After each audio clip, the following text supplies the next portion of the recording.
just sold my business. What do I do with the money? You just closed the biggest financial transaction of your life.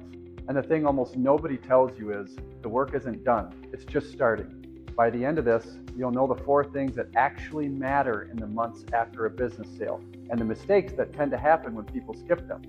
Here's the short version. After a business sale, your first job isn't to invest the money.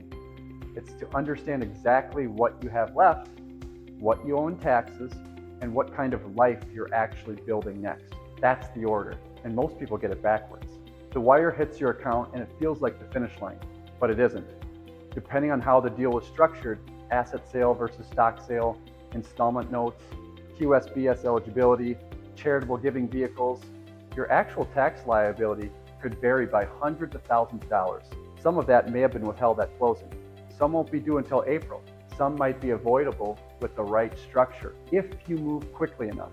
The window on certain tax strategies closes faster than people expect. Some only work before you file. Some only work in the same calendar year as the sale, which is why a tax advisor who actually understands the business side of business exits, not just personal returns, needs to be in the room early.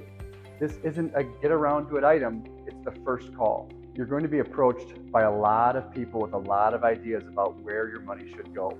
Some of them will be good ideas. Most of them will be good ideas for someone else.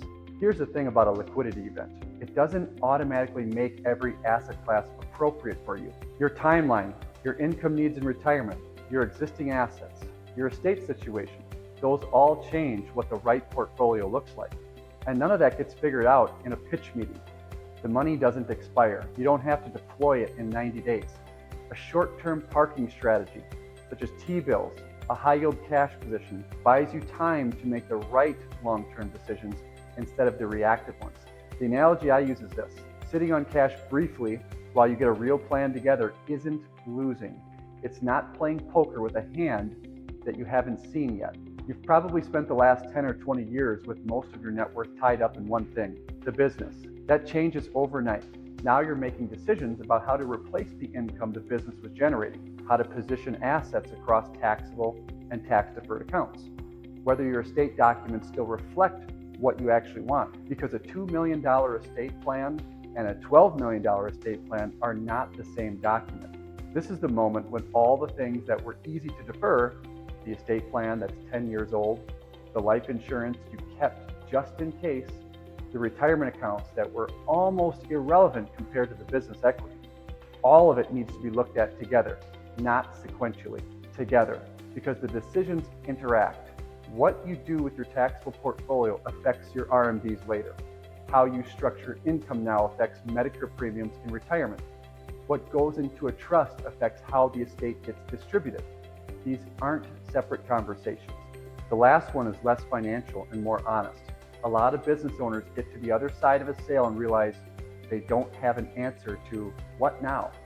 And that actually matters for how you deploy the money, because your income needs, your risk tolerance, your timeline, those all hinge on what the next chapter looks like. Are you done working? Consider another venture? Wanting to give more? Planning to travel heavily for the next 5 years and then slow down?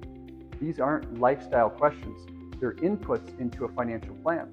If you don't have those answers yet, that's okay. But your financial plan should reflect that uncertainty, not assume that you have figured it out. The business sale is the beginning of a new financial life, not the end of an old one. And it deserves the same level of attention you gave to building the business in the first place. If you want to see where your plan actually stands, the taxes, the investments, the estate and income strategy, all of it reviewed together, we're at themadisonpartners.com. First conversation is just that, a conversation.